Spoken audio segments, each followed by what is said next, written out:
नमस्कार प्यारे बच्चों, स्वागत है आप सभी का इस सेशन में। ध्यान रखना, आज का सत्र है पूरी तरीके से बेनिफिशियल होने वाला है उन सारे बच्चों के लिए जो सीजीपीएससी प्रीलिम्स 2024 की प्रिपरेशन में लगे हुए हैं। कई बच्चों का हो सकता है पहला अटेम्प्ट हो, ठीक है, दूसरा, कई बच्चों का दूसरा तीसरा अटेम्प्ट हो, कई बच्चों का चौथा पांचवा अटेम्प्ट हो और वो हमारे इस प्रीलिम्स एग्जाम को क्रैक नहीं कर पा रहे हैं। ये बात सही है कि प्रीलिम्स के लिए नंबर ऑफ जो कैंडिडेट्स बहुत ज्यादा रहते हैं, और दूसरा ये फैक्ट भी सही है कि उनमें से बहुत कम कैंडिडेट जो हैं they are very serious about the prelims, है ना। तो हमको no need to go for the number of application, कितने नंबर ऑफ एप्लीकेशन है वो कोई मैटर नहीं करता है। आपको केवल और केवल एकदम कोर कंपटीशन में ही अपने को ध्यान रखना है। क्लियर है? आज मैं जिस टॉपिक में बात करने वाला हूं वो प्रीलिम्स को लेकर हमको क्या करना है, अभी उसको एक मैं प्लान आउट बता रहा हूं, आपको सुनना है और आपको यही फॉलो करना है अगर आपके पास कोई और चीजें नहीं है। और दूसरी बात यह है, व्हाई शुड आई, ठीक है, सजेस्टेड फॉर दिस बिकॉज मेरा पास्ट एक्सपीरियंस है जो मैंने प्रीलिम्स क्रैक किए हुए, पहली बात। दूसरी बात यह है कि उसके साथ साथ जो मेरा टीचिंग एक्सपीरियंस है बहुत वास्ट है, ठीक है, और तो दोनों का कोलैबोरेशन आपको दिखाई पड़ेगा। तो मैं जिन पॉइंट को फिगर आउट कर रहा हूं उन सारे पॉइंट्स पे आपको वर्क करना है, ध्यान रखना, ठीक है। पहला पॉइंट है वो है find out the weaker subject. आपके अभी तक के प्रिपरेशन में अगर आप पूरी पढ़ाई कर चुके हैं और हम प्रीलिम्स नहीं निकाल पा रहे हैं, ठीक है, तो आप सबसे जो आपका वीक सब्जेक्ट है उसको फाइंड आउट करें। क्यों? क्योंकि उसमें आपको काम करना है और अभी वक्त है काम करने का, ऐसा नहीं है, बहुत देर हुई नहीं है। तो उस विषय को, हो सकता है कई बच्चों का इकोनॉमिक्स बहुत वीक हो, कई बच्चों का ज्योग्राफी बहुत वीक हो, कई बच्चों का पॉलिटी बहुत वीक हो, कई बच्चों का हिस्ट्री बहुत वीक हो, कुछ भी हो सकता है, ठीक है। सबके विषय को समझने की अपने अपने तरीके होते हैं। तो ऐसे में आपको ध्यान रखना उन सारे विषय को लेकर के, किसी एक विषय को लेकर के जो बहुत ज्यादा कहीं ना कहीं आपको परेशान करता है, आपको उस विषय को फाइंड आउट करना है और उस पर काम करना चालू करना है। बट उस पर ही नहीं, उनके साथ साथ बाकी विषय को लेकर चलते रहना है। क्लियर है? दूसरी पॉइंट, बैलेंस करके चलना है इंडियन और सीजीजीएस को। आज तक देखा यह जाता है कि हम कहते हैं सीजी के 50 क्वेश्चन आते हैं, बहुत सही बात है, वेरी ट्रू, बट इंडिया के भी 50 क्वेश्चन है, no need to forget here. दोनों को पैरेलल लेके चलना है क्योंकि किसी भी एक सेगमेंट में डिपेंडेंसी लाके नहीं चलनी है। ध्यान रखेंगे, सिलेबस में सब कुछ दिया है तो पूछा भी सब कुछ जाएगा, और किस बैलेंस में पूछा जाएगा ऐसा कोई भी प्री डिफाइंड नहीं है। एक ट्रेंड है 50-50 का होता है अनुमानन, तो ध्यान रखना है फिर भी आपको दोनों को बैलेंस बना के चलना है। जितना आप फोकस इंडियन सेगमेंट में करेंगे उतना ही फोकस आपको सीजी में करना है, एंड वाइस वर्सा ऑल्सो। जितना आप सीजी में करेंगे उतना आपको इंडिया में भी करना है। दोनों पार्ट को लेकर चलिए और अपने प्रीलिम्स को सरल बनाइए। मैं बार बार कहता हूं, प्रीलिम्स का क्लियर होने का जो एक थॉट कहते हैं ना, वो कहां से आता है? जब तक मैं सारे विषय को इक्वल इंपॉर्टेंस नहीं दूंगा तब तक वो विषय मेरे को इंपॉर्टेंस नहीं देगा। इसलिए चाहे वो इंडियन जीएस का कोई पार्ट हो, चाहे दूसरा सीजी कोई पार्ट हो, सबको बराबर लेके चलिए, अभी हमारे पास टाइम है, राइट। दूसरा, don't ignore science, EVS and other subject. जैसे जो छोटे छोटे सेगमेंट वाले होते हैं ना, कि साइंस से लगभग 6 क्वेश्चन अराउंड आते हैं, फिजिक्स के, कुछ बायोलॉजी के, कुछ केमिस्ट्री के, साथ साथ इन्वायरमेंट के हम क्वेश्चन इग्नोर कर देते हैं।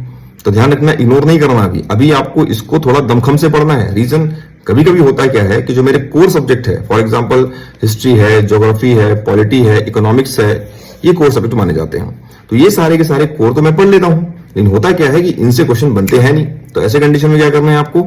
ऐसे कंडीशन में कुछ असिस्टेंस वाले सब्जेक्ट हैं उनको, जैसे साइंस और ईवीएस, इसको भी आपको इक्वली, चाहे वो बुक के माध्यम से, चाहे क्लास नोट के माध्यम से हो, दोनों माध्यम से बराबर आपको पढ़ के जाना है, ठीक है। दूसरा, एक समस्या और आती है जनरली जो बच्चे सी सेट से परेशान रहते हैं, मैथमेटिक्स, रीजनिंग और लैंग्वेज। ध्यान रखें, किसी भी कंडीशन में आपका सी सेट रुकना तो चाहिए नहीं, बहुत बड़ा पाप है कहीं ना कहीं। दूसरा ये कह रहा हूं कि अगर आप सी सेट में कमजोर हैं तो अभी से रीजनिंग में खास करके, क्योंकि रीजनिंग आई थिंक एक ऑन एन एवरेज कैलकुलेशन देखा जाता है कि रीजनिंग मैथ से थोड़ा इजी पड़ता है।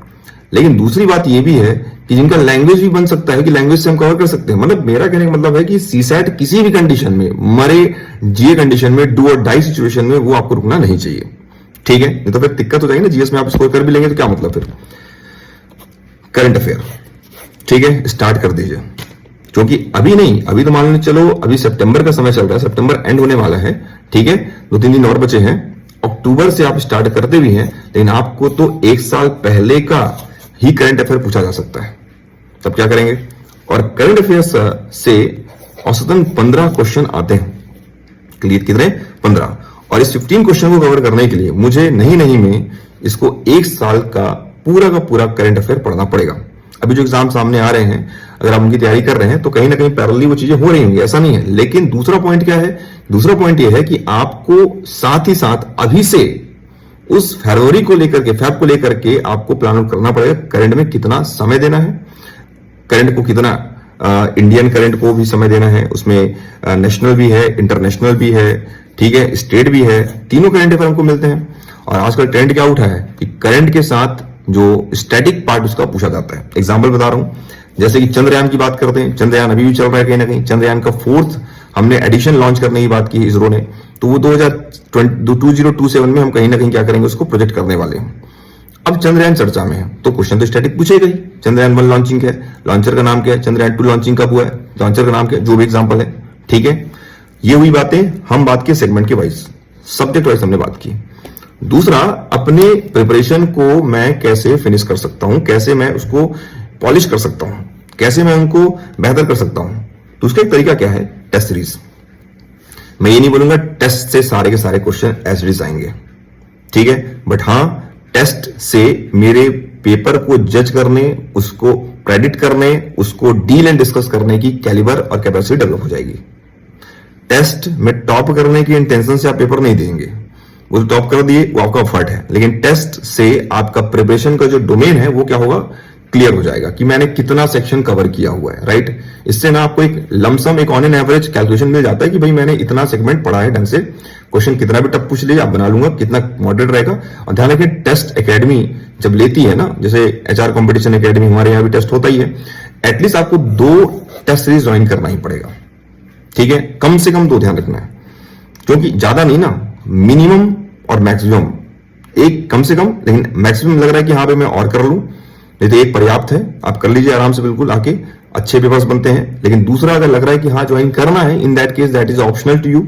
If you have enough time to join the paper, you prepared well and join the test series, then join the test series. और नहीं है प्रिपरेशन तो ज्वाइन करके क्या करेंगे, क्योंकि टेस्ट में कहीं ना कहीं आपको ज्यादा नहीं, 1-2 टेस्ट ही करने हैं, ठीक है, 2 टेस्ट ही ज्वाइन कर लेंगे। तीसरा जो है, जो एक परंपरा रही है सीजीपीएससी की, पुराने प्रश्न क्या आते हैं, बच्चे का क्वेश्चन नॉर्मल कह रहता भी है कि सर क्या पुराने क्वेश्चन आते हैं क्या। तो देखो बेटा, पुराने क्वेश्चन आते ही हैं, क्योंकि पुराने प्रश्न नहीं पूछेंगे तो क्या पूछेंगे। और पुराने प्रश्न मतलब A to Z एकदम डिक्टो नहीं, उसके जो ऑप्शंस होते हैं ना, उनको आप स्क्रूटनी करिए, उनसे प्ले करिए, उनके साथ खेलने की कोशिश करेंगे, तो उससे आपको एक रिजल्ट मिलता है कि अच्छा ये टॉपिक पूछा गया है, इसमें ये ऑप्शंस दिए हुए हैं, और चारों ऑप्शन का क्लोजली कहीं ना कहीं रिलेशनशिप किसी और टॉपिक से होता होगा। तो ऐसे में 1:4 वाला कॉन्सेप्ट आपको लगाना है। एक क्वेश्चन के 4 ऑप्शन, 4 ऑप्शन के पीछे 4 फैक्ट।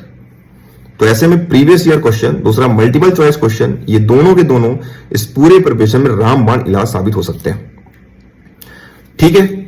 ये सारी की सारी एडवाइस उन बच्चों के लिए है जिनकी प्रिपरेशन अभी या तो प्रीलिम्स तक है, या जो मेंस भी कर रहे हैं। तो मेंस वाले बच्चे भी ध्यान सुनना कि अगर आपका प्री पूरा डब्बा हो चुका है, अगर आप प्री पूरा भूल चुके हैं, हो सकता है बिल्कुल मेंस की पढ़ाई में आप उस दौरान में आप मेंस में इतने इन्वॉल्व हो गए, या मेंस में आपको इतना फोकस हो गया कि आप ट्रैक चेंज कर लिए हो और आपका प्री पूरा का पूरा क्या हो गया, कोलैप्स हो गया।